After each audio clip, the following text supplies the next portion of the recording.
All right, here we go. Welcome to the 5th episode of Sahani, I believe. Today is December the 4th, 2019. We're recording out of Tempo Freak Studios in Minneapolis. Cold as hell out here, but we still made it happen. As you can see, I got a guest here with me today. This is about to be one of my livest shows. So I've had mostly entertainers, but episode 2, I think I had 2 entrepreneurs, but Jeff is also an entrepreneur, and this is what I love to bring to the show. I love to bring different perspectives on stuff. I know myself that I want to start a business later on in life, and so it's really important that we get people like Jeff out here who've been doing this for quite some time now and have some insight on actually how to build a brand and make it into something huge, right? So Jeff, welcome. Man, thanks so much for having me. I've been so excited about this since you told me that I could be a guest, and it's just like I've done a lot of podcasts and been on radio and all those things, but this is like the most excited I've been, seriously. Yeah, and me and Jeff have been connecting over IG, and I'm gonna tell you something, man. Jeff makes me wanna keep going. You know what I mean? It's Jeff and like 3 of my other homies that believe that this is where I wanted to go. Jeff is one of the people who can see where I wanted to go, and it's just impressive, you know what I mean? I didn't have to sell this idea to him. He was on board from the get, so I really appreciate the support, bro. For sure, and I'm looking forward to like doing business like we were talking about earlier today. I'm looking to see where me and you can connect in this and maybe try and figure things out. Yeah, definitely. When you think about the fact that I think the other part that I don't know if the audience knows, you're a trained computer engineer. Yeah. Think about at the University of Minnesota, top university in the state. So you think about taking that mindset and then having been an MC and all those things. People don't usually think of a computer engineer being personable and being an MC. So you already have these different highest level skill sets that translate very well. And so for me, it's just I see the vision, man, and I think it's going to happen. So yeah, it's funny that you mentioned that because even in the office, people joke a lot about the personalities that engineers have, and they're like, we're not very social, but I don't want to say the complete opposite, but I do have a few social skills. So let's get to this. So me and Jeff have known each other for about 5 years. Mm-hmm. What I really like to do on the show is have people connect to you. And like we were talking about earlier when we're trying to find different ways of connecting with people, you mentioned of how like if you go to Haiti, and Jeff is from Haiti, by the way, if you go to Haiti and you're American, they connect with you because you've been to America, but also most importantly, the foundation to that is you're from Haiti, right? Yeah. So I like to create this rapport with some of our listeners where they can look at Jeff or they can look at me and say, oh, Jeff from Haiti did it, and I could do it as well, right? So let's go back. I've already given it away, but you grew up born in Haiti? Yeah. Okay. So I was born in Haiti, basically raised in a small village in the southwestern part of Haiti. For the first 4 years of my life, my dad came here to seek political asylum because there was a lot of things happening in '94, and then was he part of the government in Haiti? He was part. My dad was an entrepreneur in Haiti, and he didn't know how to read or write, but he was a very prolific entrepreneur. Okay. And he would fund a lot of the people that were doing a lot of things for democracy, like radio stations and all that. So he had political connections. Yeah. So when they arrested him, they found out that he didn't know how to read. So they said this can't be the guy who's been doing all this, right? So then they arrested him. No way he's funding. There's no way this could be the guy. He doesn't know how to read or write. So then they let him go, and that night he took his boat and told everybody in the neighborhood, like, hey, if you stay with me, I'm going to take you to America. He had never navigated to America. Are you serious? I'm serious, man. And he took those people, and they got on the boat, and he navigated to Guantanamo Bay, and he landed there, and they interviewed him, and, he came to America and then brought us to the capital city. That's amazing. Yeah. Now I can when they say the apple doesn't fall far from the tree, that's the true definition of who you are too. Because like, how do you've never been somewhere? How do you gain the courage to like do stuff like that? And imagine it like a boat. I've read terrible stories of people trying to like go from Africa to maybe Europe. Yeah. the sea is a wild monster. You never know. You never know what could happen. But yeah, so you came. He came with you all to the States. No, he came by himself. Oh, he came by himself. Okay. And then for those 3 years, he filed for us, and then he came with himself and my brother, my older brother Yarlin, and then he spent 3 years in Hartford, Connecticut, and we moved to the capital city. Okay. And then he brought us to America in '97 when I was 7 years old. Okay. Okay, that's dope. That's dope. So 7 years old. You land in Connecticut. Yeah. Is this a culture shock, or what's going on in your mind at 7 years old? Man, it's a big culture shock. You know what I mean? Like, you go from, seeing... I saw snow for the first time in my life. It was a big culture shock. But at the same time, you know how, as a kid in Haiti, you have an idea of America as being, like, somewhere in the sky. You're kind of disappointed, too. Because, somewhere in the sky, you think it's next to heaven. People used to come to Haiti, talk about, like, when you're walking, it's like streets of gold and all those things. So it was like... They got podos out here. Man, this is cold out here, man. I'm looking at, like, we first lived in the projects when we first moved, man. We were in a two-bedroom house, like 6 people living in a 2-bedroom house, man. It was tough, yeah. It was a little tough, man, walking in the snow. We didn't have a car when we lived in Connecticut, so it was a lot of taking the bus, walking everywhere. So it was, but we had each other, we had family, and that always made it, like, always better. Okay, yeah, that's most important. Family is most important. I remember when I came to the States, if I didn't have my mom here, I don't know how I would have survived. Because I see a few of my friends who come out here and they're alone, and you just see the struggles of navigating. Yeah, man. It gets a lot harder. So definitely, family makes it a lot easier once you come out here. And then you end up in Florida at like 9 years old or something like that. Yeah. So my dad moved to Tampa, Florida, because there was a bigger Haitian population, and he felt like there'd be better opportunities for our family, so we moved from Hartford to Tampa, Florida. I pretty much grew up in Tampa, Florida until I went to college, and in Tampa I had the same group of friends since I was 9 years old, literally. We all grew up together in the same church, and it was a pretty cool experience. There was a different culture shock in Tampa too. You say there was a lot of Haitians, so how is that possible? Like, there's people around you who you recognize of the same culture? Yeah, like, that came from the same village of my parents. People would tell you, like, the capital of Haiti is Florida and New York. There's, like, a lot of Haitians in Florida and New York. Haitians, yeah. But, this was, like, back in 99, 2000, man. This was around the time where there was a lot of self-hate amongst African Americans, people that are born here, and black people that are foreign on both sides. And at first it was really hard being Haitian. People used to make fun of me for being Haitian, but I didn't realize it was a self-hate. And a lot of times, our parents and our community would be like, "Oh, don't play with people that like are African American," because all these stereotypes that wasn't true. But I fell in love with the culture, man. Like I grew up, both Haitian culture and African American culture, and I think that helped me out a lot in life, being able to navigate different spaces. Both worlds. Different worlds. Yeah, and that's really, that's my same experience too, you know what I mean? We have parents who come from a generation where they'll watch these stereotypes on TV and actually believe that everybody operates around the same structures, right?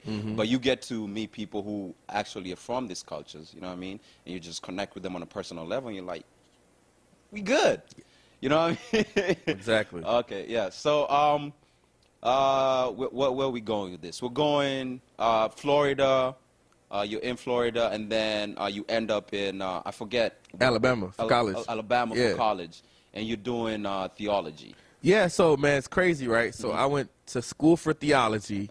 First semester, I was like, listen, I love God, and I know God wants me to do something, and I want to change the world. But I knew that religion wasn't the best route, because kind of how...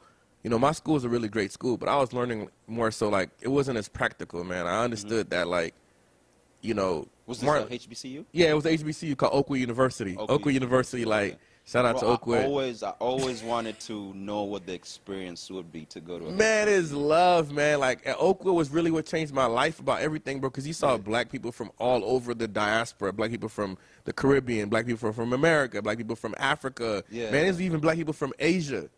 Nah, bro, I'm telling you, it's black people from Asia. So it was like, man, like, exactly. So it was like, and then you saw like black people of different wealth, like because you get a view of black people only from what you see on TV. Exactly, that's but true. the HBCU experience, man, you saw black people from all over the world, and I was like, man, that really had a big impact. It has a lasting impact. So I'm gonna share a story too. So I'm part of the National Society of Black Engineers. I don't know if you heard about it. Yeah. And we have like conferences every now and then that we go to.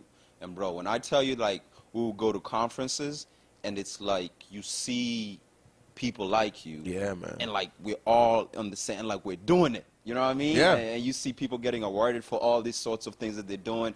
It has a really lasting impact. And you come back to college and you want to do a lot better because you realize your worth. You know what I mean? So I think for you that was like a constant daily. Man, it was a daily reminder. I would only get that like every March or when we're to a conference. Listen. But like you're just around people like you and like y'all killing it. Man, the coach, and it's like everybody, like I'm not like all my friends, like close friends that I was with in college are now doctors, lawyers, engineers, running their own businesses. So it's like, man, that's where I met a lot of my really good friends. Like I was part of student government. And I learned how like interactions with, we'll probably talk about this later. Like my interaction in student government gave me a close relationship with the vice president of my institution. That's how I ended up launching my first business when I moved back to Tampa. Okay, yeah, we got to talk about that too. So theology, business, it don't look like they really mix, right? Yeah. But reading your Instagram story this morning, you were talking about how you actually got a chance to what do you call it, shadow? Yeah, ghostwrite. Yeah. What was the it was also ghostwrite speeches. Yeah. You also talked about you shadowing your VP. Oh, it was a VP at my internship. Oh, your internship. Yeah. What business was this? So this was, I don't want to give the name of the company away, but this was a company in Tampa that did a lot of like crisis management. Okay. And it was a mid-sized company, and the vice president was the vice president for human resources. Okay. And so I originally called. So I ended up switching from theology to industrial psychology, which is psychology of business, and then I did half of my courses in psychology and half of my courses in business. And so when I did my internship, I originally called. This is what, like junior year college? This is junior year, right? So it's going into junior year. Okay. So sophomore going into junior. So I called the place to get an internship in their call center and to work on crisis. And they were like, hey, you sound like you can do something different. And I said, well, I'm looking at your website and looking at HR. Is it possible if I could create an internship? Okay. They let me create an internship. No, get out of I here. promise you, bro. They let me create an internship. And Never had done this before. Never done this before, bro. And I was a special intern to the vice president of human resources. I've heard of a story like this. So what's his name? I'm blank. Byron Allen. Yeah, Byron Allen. Yeah, Byron Allen. He was talking about, was it his mom? Yeah, his mom was calling, I think, CBS. NBC, all that, NBC, yeah. And they were like, no, we don't have no interviews for you. And then she was like, how about I be the first one? Yeah. And that's how that came about. Yeah. And that's also something interesting because I've been talking to Malik, who's a producer here at Temple of Freak. I've been talking to him about getting him some help on some interns. Yeah. Because currently he's the only producer, Yeah. right? And we could just maybe go out there and see if people want to like of come course, out here man. and like intern and like play around with the production and stuff. Of course. That's really interesting that you were the first intern ever. Is this program still going? Do they hire? No, so man, I was the first and only, bro. Okay. Like I was the first and only. They still have the internship program, but not like special intern to the vice president. Oh. And that's been the story of my life, man. Like I'm not like you know me, bro. Like it's like you're paving a road, yeah. Man, I don't know if it's paving a road, but it's like why not try it? Like why not ask? Why not start my own business? Why not say, hey, let's build this research institution? Why? Like what's the worst thing that could happen? Somebody's just gonna say no. Okay. And it's like.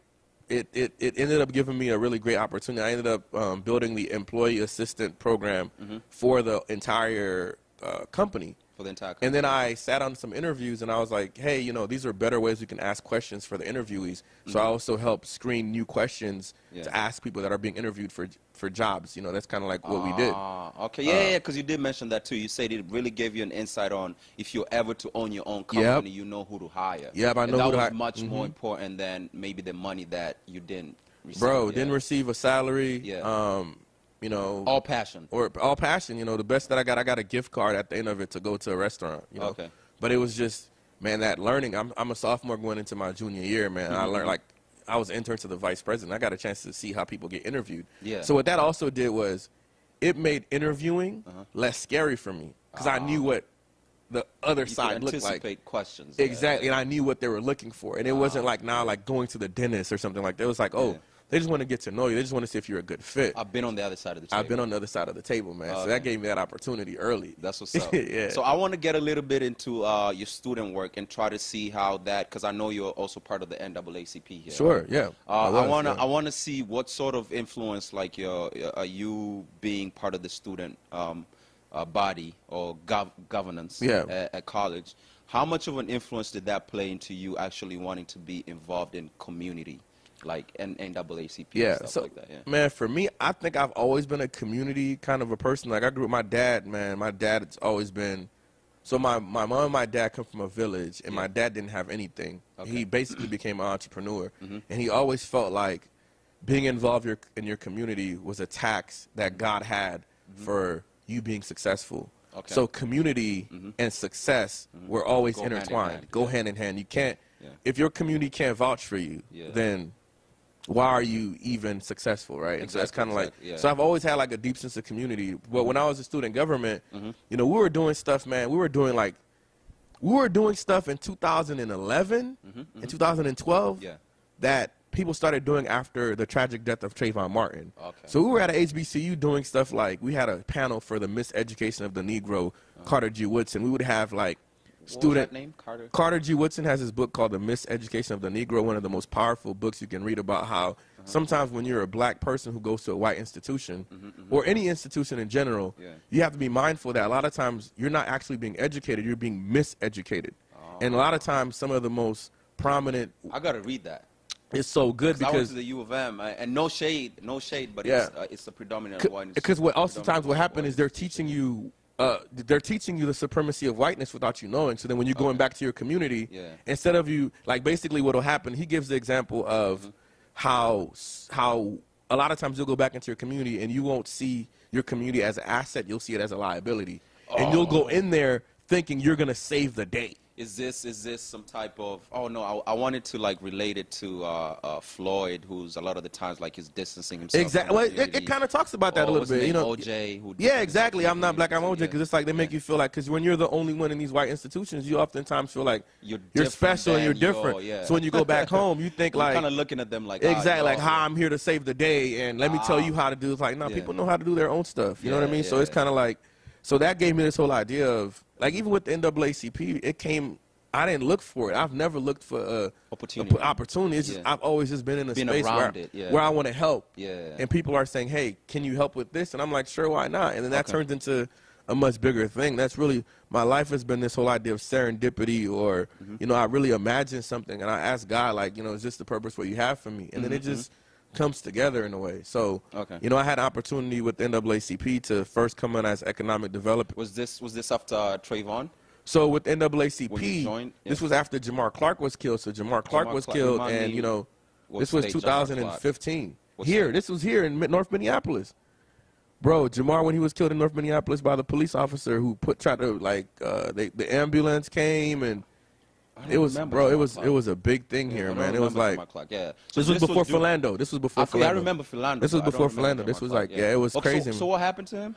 And he was killed. He was unjustly killed by a police officer. You know what I mean? And so there was a lot of protests happening. So I was like, you know, and everybody who knows me knows I'm more of a behind the scenes, work on strategy kind of guy. And I was like, you know, my wife was like, hey, you know, my wife's African American, and you know, it's something that she's passionate about, and I'm passionate about it. And we just went out there to see what was going on. And I go out there, man, and I'm like, hey, listen. At this point, you're no affiliated with NAACP, nothing. Okay, so I go out there and I'm like, hey, listen, like, I was trying to tell people, like, hey, at the end of the day, we got to stick together as a people. That's the first step.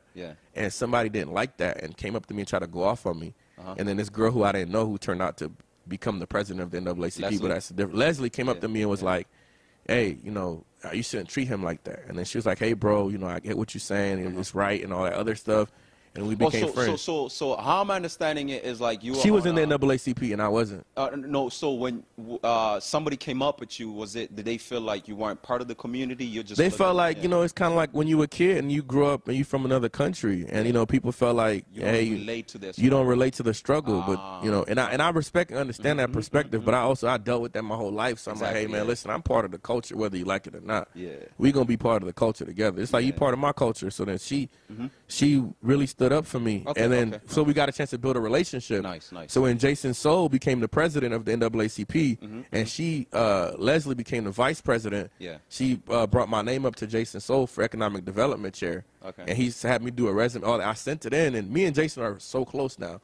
But You know, I was because they knew I did entrepreneurship. I had a nonprofit that helped develop new businesses. They knew that kind of stuff. So you're already on your business tip. Yeah, I've been on my business tip since I came to Minnesota. Like I've always been an entrepreneur, always been a business kind of person. So they asked me to be economic development chair, and you know, I took it and I ran with it, and I wanted to represent community, but also you know, telling people I know I'm not from here.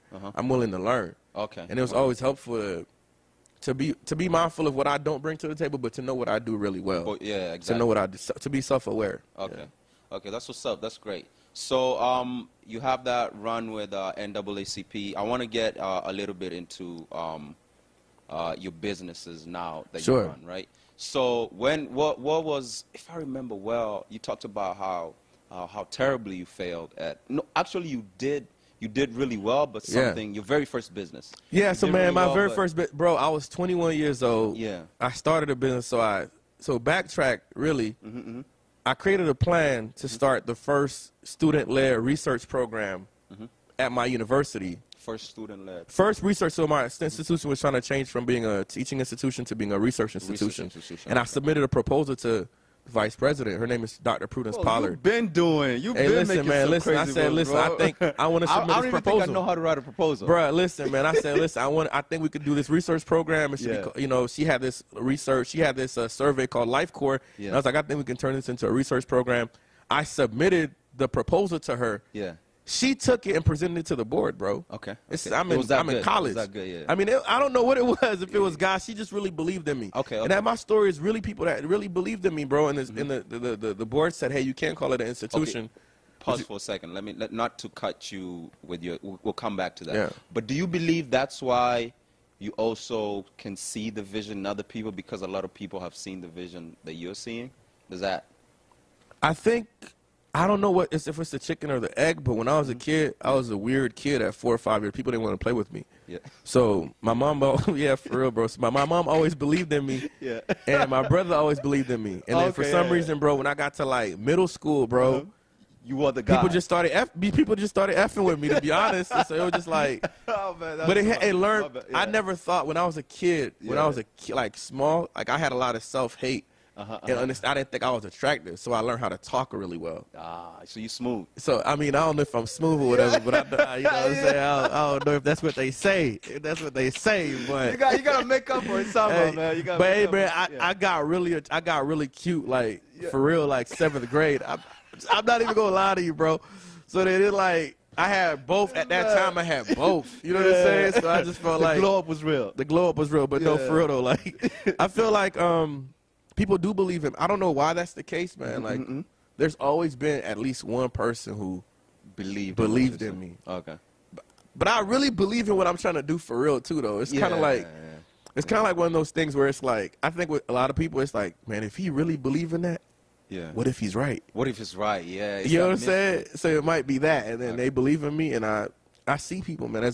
I've always been like this since I was a little kid. Yeah. I've always seen potential in people. And it's good that you're paying it forward. Like, I'm a testament to you, like, cheering me on. You know what I mean? I see what you're doing. Keep going. But, yeah, so you present this proposal. She presents it to the board. Yeah, they're like, hey, you know, it cannot be a institution, but it could be a research program. And so she has me lead the research program, bro, as a student.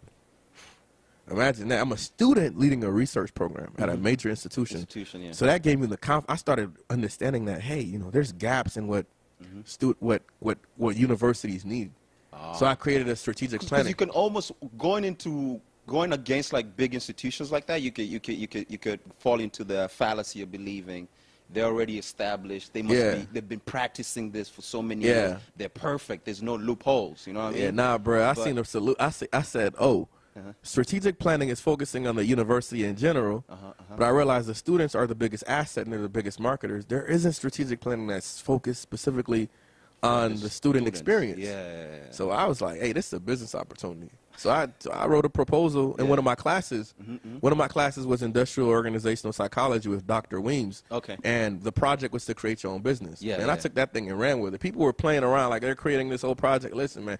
This is a business right here. This is my junior year. I'm like, this is a business. Period. You know, I took a class like that, and we're gonna get to the. You probably you know a lot of these terminologies that come with business and stuff. But I also took an entrepreneurship course. That's dope. And dude had us. He was a venture capitalist, and we're gonna talk about your. Hey man, connect me to him, man. Yeah. Professor, not even a professor. There was already a professor who was doing it, but he really ain't an entrepreneur. Yeah. So the professor was like, "Hey, you know what? Let me pass you this ball. You're already doing it. Yeah. You don't have no teaching experience, but you could probably explain it better than I do. You know what I mean? Yeah. And so he had us create a business, an actual business, how to sign it up, and this is how I actually got to know that. Most of the businesses in America are registered in what's the name? It starts with the Delaware. Delaware. Yeah, Delaware. Delaware. Delaware. So I started to learn stuff like that. I have a business registered too, but I just never followed up on it. We paid for everything, licensed it.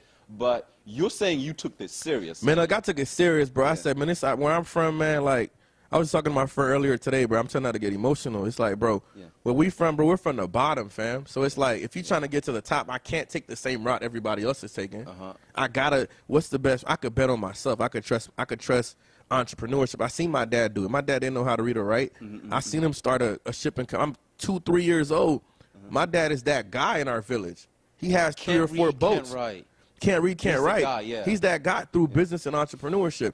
So in my head, when I'm in college, I'm like, this is also, bro, you got to think about the crisis happened in 2008. So there's massive unemployment. Houses are foreclosed. What's the likelihood of me getting out of college and getting a job? But almost zero or whatever. But I know that I could create something. I've been creating stuff since I was a kid. Like I told you, getting the confidence for creating my little proposal. It became an internship. You know what I mean? I created this. So I'm like, listen, I could do a little something. I could do a little something. Yeah. So then, I graduate from college. I go back home, start this business. We got 2 secretaries. I'm like, you're at the level where you're employing. Bro, we got 2 secretaries, man. I'm traveling to L.A. My homeboy, Alex Dumas, lives in L.A., bringing me to L.A. I'm all these other different places. Most of the businesses outside of Tampa. Things are going good, but I'm also burning through a lot of money. I'm not paying myself. Are you still in college? No, I've graduated and moved back home to Tampa, Florida. Okay. But, like, I'm making some major mistakes. I'm not paying myself. I'm burning through cash. Burning out, I'm spending money on an office space that we're not even there. Bro, so it was, like, a lot of learned mistakes, man, and we're just talking about it, growing pains too. A lot of growing pains, bro. A lot of growing pains. Okay, so that you mind telling us what you said that was what's your mostly? Oh yeah, so it was a strategic planning business focused on universities and focusing on the student experience at universities. So focusing on the student experience, student services side, but specifically doing strategic planning just for the student services side, not for the entire university. Okay, great. So that doesn't work out. How do you end up in Minnesota? Bro, so I was doing a business for 2 years. My wife is living here. So at the time, my girlfriend. So I met the love of my life, Ashley Booker, at the time in college. She moves back to the U for grad school for social work at the University of Minnesota.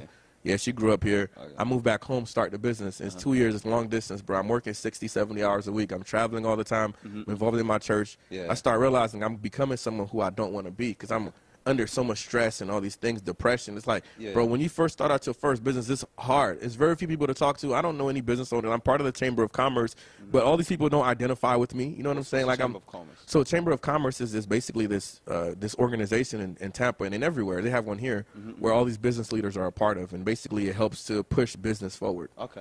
But who can I identify with there, man? I'm a 21-year-old black, 22-year-old black kid. Young.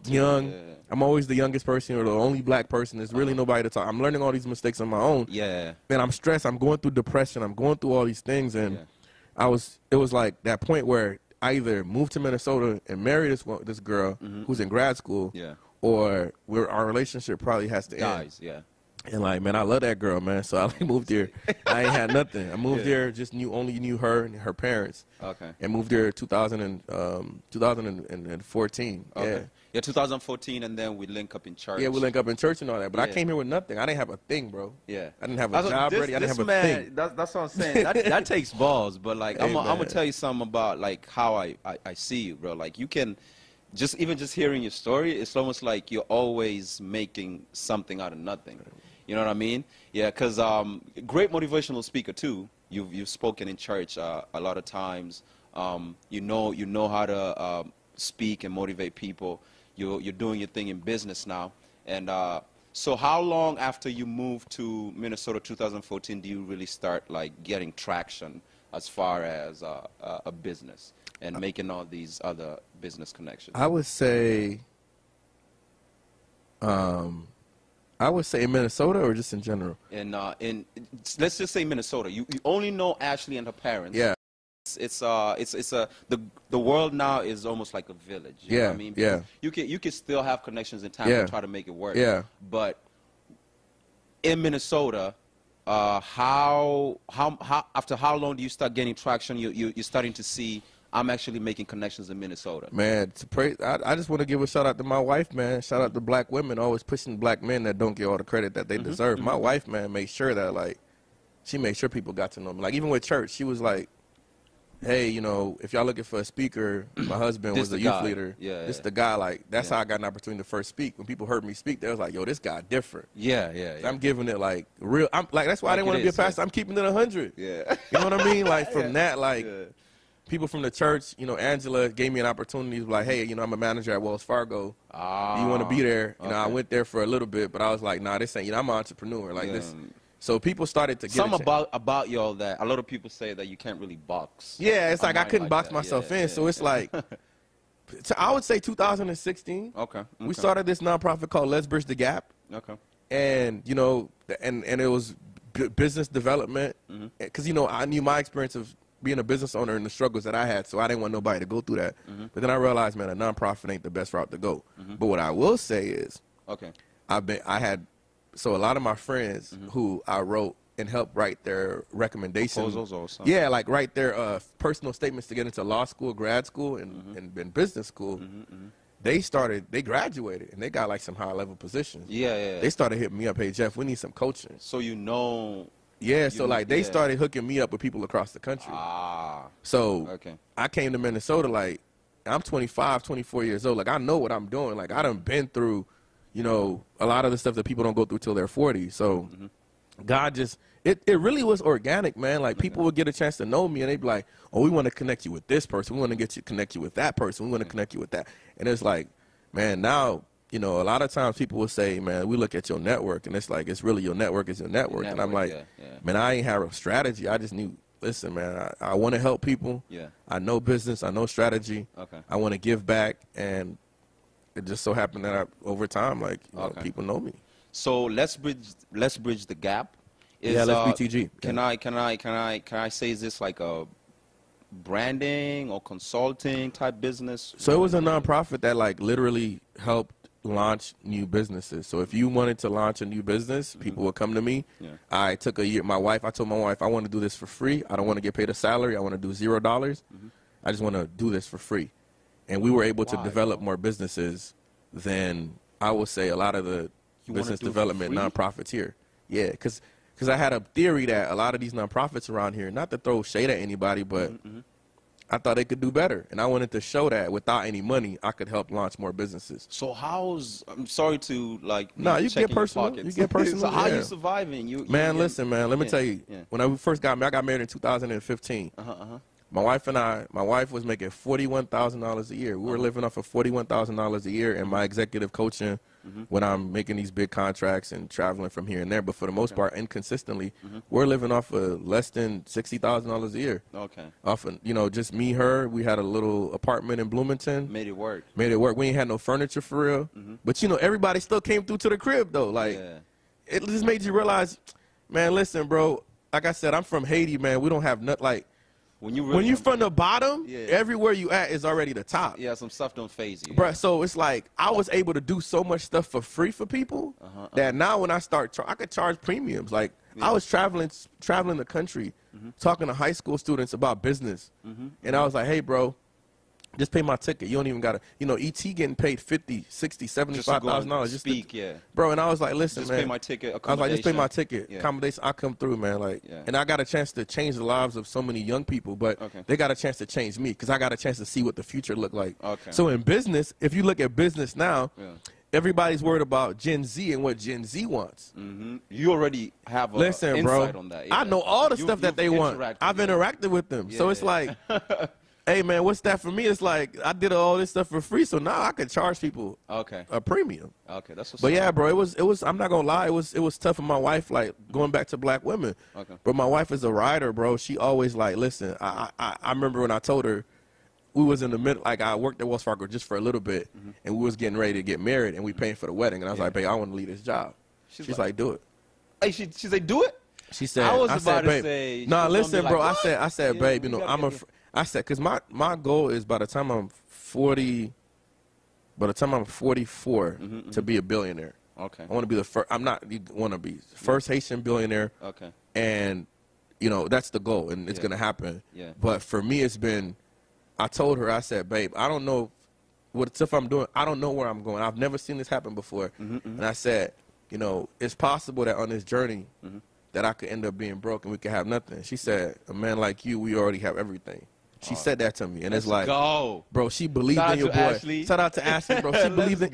Listen, come on, man. She believed in your boy, bro. Like, so it's like, you know, it's like the first couple of phases when you go from owning your own business, running it, and doing well with it, and then, you know, selling it, coming here, and, you know, her believing in me made me feel like I could do anything, because I knew I've done it, and so that really was like, bro, can't nobody stop me, and I feel like that. You know, I walk into, you know, people tell me all the time, like, how do you feel when you walk into a room with executives and you're a black kid who's 29 and they're respecting you and doing all this thing? Like, how do you feel? Do you not feel intimidated?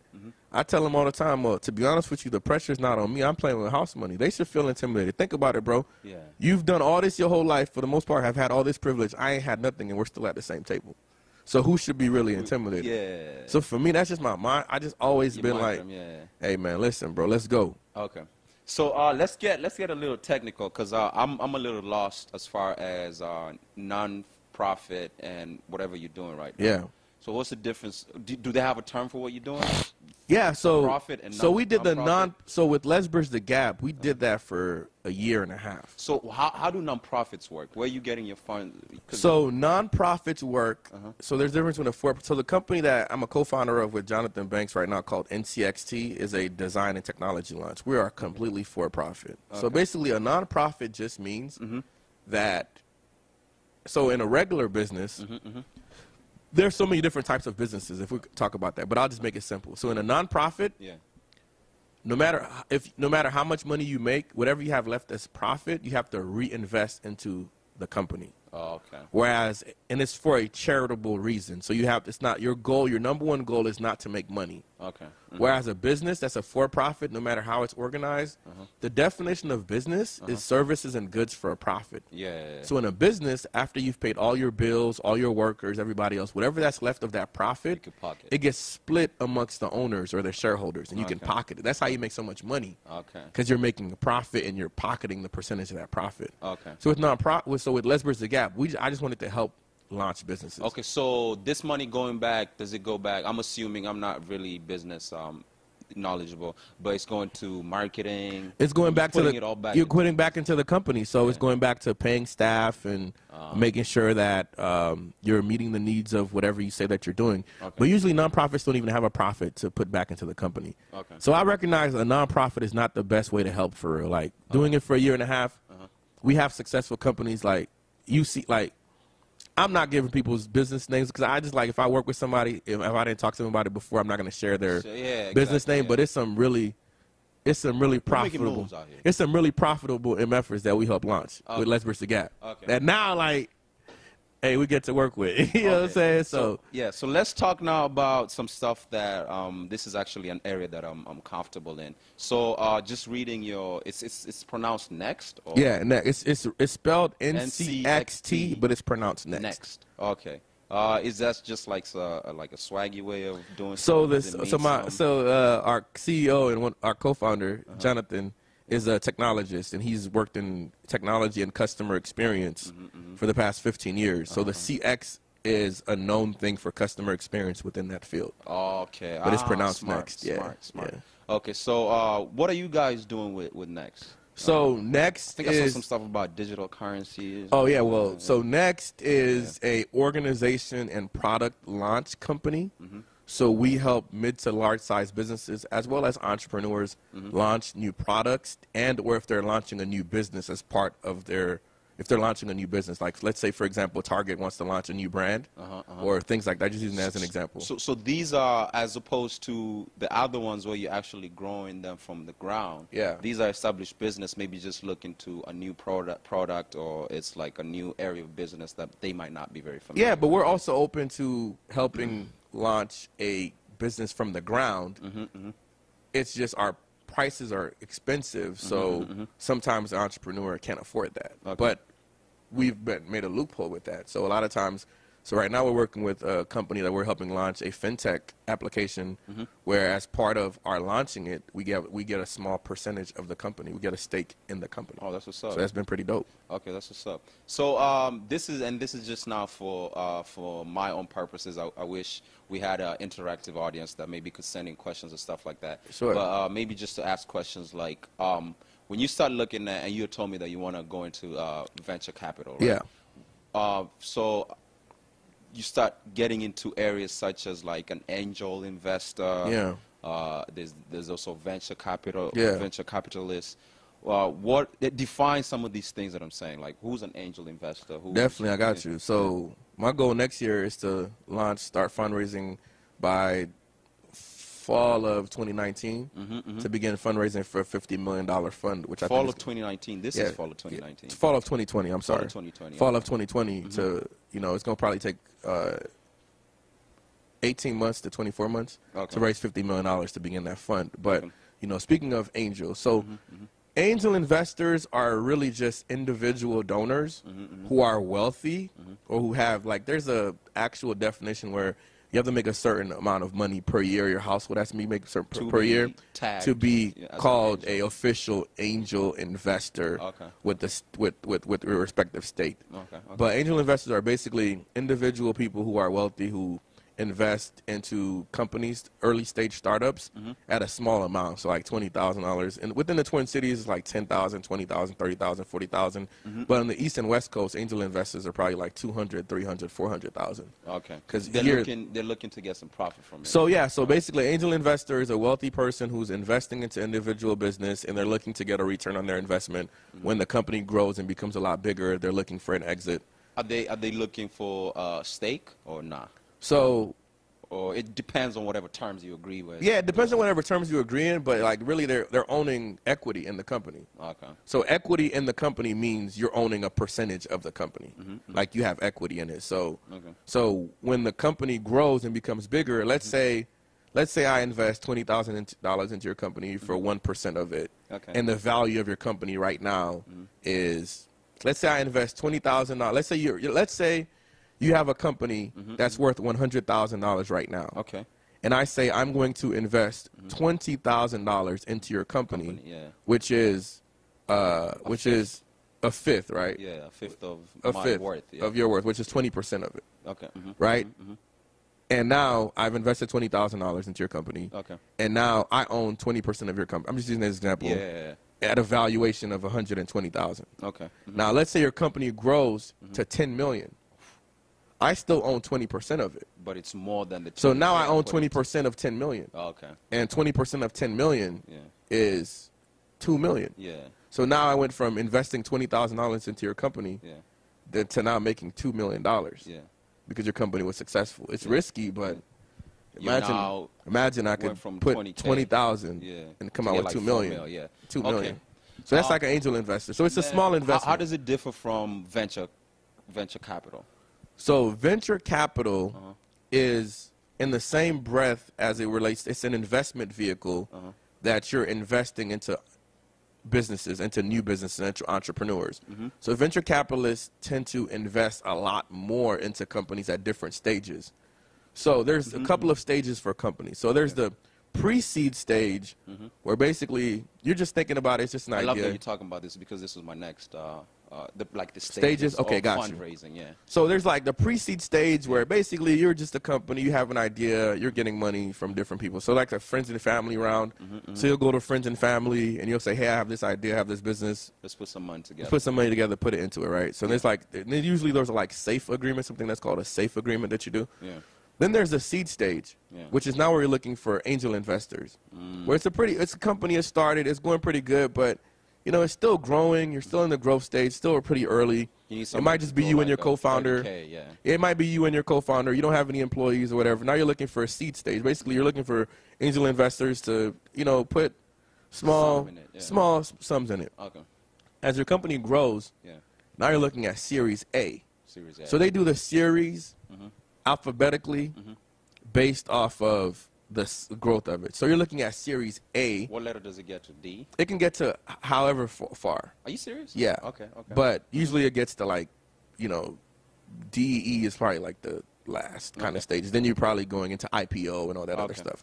So as your company's still growing, Series A, investors can, you know, usually venture capitalists are investing in Series A and above, venture capitalists. So Series A, usually for the most part, is still early, but it's like you have a viable product, the company's good, it's going well, now you just need to grow it. So now you're expanding, like, so now you're like Series A. I need this money for storage, or there's more. You need like $1 million, $2 million, $3 million, $4 million. So it's still early. Like, it's your first major. So a Series A is your first major fundraising outside of your friends and family in early stage round. So now you're getting venture capitalists and other people to invest some serious money in a product that's very viable. It's tested in the market. It's viable, but you need to scale it. In Series B, you're looking at like tens of millions of dollars and investing into it. So the goal is, so venture capitalists are people who invest money into a company for a stake or equity into it to later have an exit, which they're going to get 10x to 100x more than what they've invested. Define an exit. Is this where I was funding you and then I say I'm going to sell out my shares, I'm going to sell out my equity? What is so there's different ways of exiting. So an investor is looking at your business, and this kind of like a lot of people don't realize this. Sometimes you have a good business, but it's not an investable business. Because investors are looking to get anywhere between 10 to 100x, which is times what they're putting into it. So they're looking for a company that's going to grow very fast, very quickly. Usually that's why people go into technology companies. Because you can scale them. Right now, that's the move right now. But hey, I have a different perspective too. But that's the move right now, right? So investors are investing to get a large return on their investment. So they want to see you grow rather quickly. So so they're looking at 10 to 100. Do they just provide advice, or they also provide? Do they just provide the money, or they provide advice? And so this one thing I want people to understand, these two terms when it comes to venture capital. Anybody can understand, the audience is fairly easy. Is the two things, and Brad Fields talk about this in his book Venture Deals. If you want an introduction to venture capitalists, to venture capital, read the book Venture Deals. It's a really good book. So investors are considered into two things. It's economics and control. Brad Fields talks about this all the time. He's the founders of Techstars. People invest a certain amount of money. So economics, how much money am I investing? Control, how much control do I get? So venture capitalists typically want a seat on your board. They typically want to invest not just their money, but they want to invest. Like if you watch a show like Shark Tank. They want to make decisions. If you watch a show like Shark Tank. They want to invest money. Are they venture capitalists? Some of them are. Some of them are venture capitalists. Is the show a venture The show is basically a show like that highlights what venture capital basically is. You pitch your company to a company, to a group of people. They invest this much, and not only are they investing their money, but they're also investing their expertise. They're bringing their network in. They're bringing their relationships in. So typically, you rarely find where a VC firm will invest money just for money. They want a seat. They want to be involved. You know what I mean? They want to sit on the board. They want to give you access because they're interested in you. You growing. Now this is the crazy part. If you're a firm and 2 out of 10 of your investments succeed, that's considered good. 8 out of 10 of your investments will fail. For the norm, and most venture, and most firms, it's really not a loss because like they're putting in like 200K, but this 2 that succeed are bringing like 10 million or whatever, more. And that's so that's kind of like why they want that big exit. People think that's a broken system though. It's like, why are you making all these bets if you're trying to get 2 out of 10 to be successful? Why don't you invest 2 out of 10 that are like 100 times? That are 100x. You know, imagine if you invested into Uber or you invested into Facebook, or you invested into So Google. You don't care about all the others. You don't care. Like that's kind of like some of the criticism about it. You know what I mean? It's kind of like you're getting into your invest. So that's why they're looking for companies who can grow rather quickly. They're not just looking into like, or if you're a really good company. And the thing about it is you got to think about less than 2% of all new businesses receive venture capital. So it's already a small kind of a group of businesses already. There's businesses who do great without venture capital. Oh, okay. You know, who do well. So it's not like it's VC or nothing. And then question, why am I blanking out on this? I just had it, then it went away. But so yeah, you're launching your venture capital. You say next 2019, 2024, yeah. And that will be, you said, what stage of fundraising, or fundraising starts then? So when you think about the firm, it's its own new business. So you got to fundraise to have the money to invest into the company. Oh, yes, that was my question. Yeah. My question was venture capitalists. Where are they getting this bread from? Is it, are they taking it from banks with, like, they'll give it back? Is it their own money they're putting up? Yeah, so yeah. I'm going into capital. I'm not sure if it's going to be venture capital because it's so specific, but it's definitely going to be some level of capital. Yeah. You're getting your money from what are called LPs, limited partners. Limited partners. Partners, like. So me, you, bunch of other people. Bunch of other people say, hey, like, I go to you, and you have a bunch of money, and I say, hey, you know, I would like invest $2 million into my fund. We might grow this shit too. Yeah, we invest $2 million into my fund. We're trying to grow it to make you 25 million to 30 million. Okay. The reason why my fund is better than the next fund is because I understand these entrepreneurs in a way that other people don't. Okay. So the currency is trust. Okay. So usually very wealthy people go into the, sometimes corporations go into it too. Oh, this is just like individual people backing up with their own bread. Yeah. Saying they're trusting you to manage their money, to invest it, so that they can get a higher return. Okay. That's why there's a lot of pressure on the venture capitalists to find the right companies, because you answer in a way. Okay. People trust you with their money. Yeah. They trust you to make the decision, but they want to make some money back. Okay. Okay, so we're getting, I think we've been going for about maybe, I don't know, 15 minutes or something. We're almost getting to the end of this. I'd like to maybe a parting shot, maybe business for business people, anybody who's looking to get into the business world. It seems, actually before we get into that, I had a very good question for you.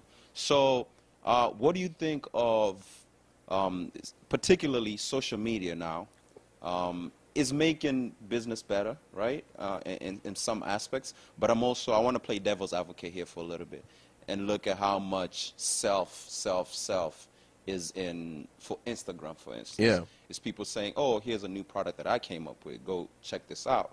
Go do this. You know what I mean? What's your thoughts on that? Like, is it making things better, or is it just saturating the market with actually things that are not valuable, not content? I don't think it's everybody's self now. I don't think it's an either or. As a black person, I think it's great because now we have platforms. Like before, you'd have to depend on a news article. You'd have to put out a press release for people to hear about your product. You could just get on. Now I can just get on Instagram, and I'm dependent on my ability to grow my following. Yeah. So I think it just has democratized things. Like, for example, when something happens in Kenya, the news might not pick it up, but Facebook, Kenya picks it up. Yeah. So now we know what's happening back home, or what's happening in what's happening in the next place. Or so I think, in a way, social media just makes you more. It's like social media is like money. It just makes you more of who you are. Okay. I think so. Yeah. Okay. So and then parting shot. It's over. Okay. Yeah. Social media. Okay. Yeah. Now that we've talked about Instagram and not just Instagram, and your thoughts on that is it's actually good for. I think so for the most part. Yeah.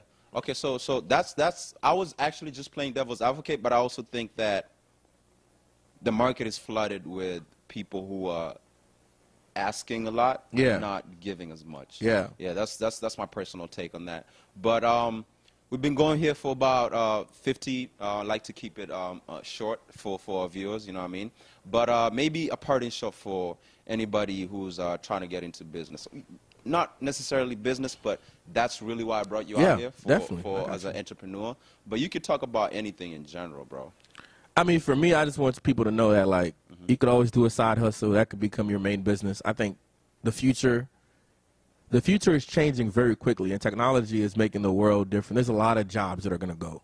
Yeah. So you can always build on something that you create. And especially for a black person of color, I think entrepreneurship has to be the route. And I think it's not that hard to learn how to do certain things. And it's okay to fall and get back up and fall and get back up, but you got to have a side hustle.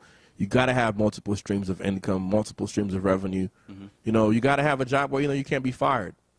You know what I mean? I feel you. As a black person, at Next, I could never be fired or not promoted because how I look like. It's our company. Yeah, Jonathan owns his stake. I own my stake. We have employees. Yeah. Man, shout out to Jeff for coming through, bro. I really appreciate it. Thanks so much, man. Yeah, I really appreciate this. You heard it here first. This episode is probably going to be coming out in the next few days. Really great insight as far as business and also just general in life. We talked about how he came up in Haiti, talked about how he was doing in college, where he got this insight for business and all of that. So really great inspiration. So before business, you get to know how he got to the point he's at. I hope that inspires you, and I'll be looking to see you. I'll be gone most of January. I'll be back in Kenya, visiting in Kenya, but I hope to see you in like towards the end of January.